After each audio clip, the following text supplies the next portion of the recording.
عشق اولش خیلی لذت بخشه، یه زیبارو رو میبینی دلت میلرزه، کیف میکنی، لبخندی میزنه، احتمالاً جاذبه‌ای برات داره. حافظ در یکی از زیباترین ابیاتش میگه که چو عاشق میشدم گفتم که بردم گوهر مقصود. این گفتم آخ جون دیگه اون چیزی که میخواستم به دست آوردم. چه دانستم که این دریا چه موج خون فشان دارد. از کجا میدونستم انقدر خطرناکه؟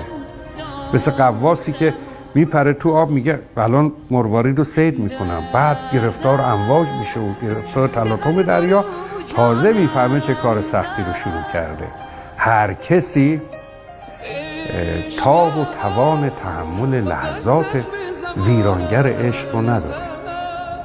یه کجاست شیردلی که از بلا نپرهیزد. ای بی خبر از حال بیمارم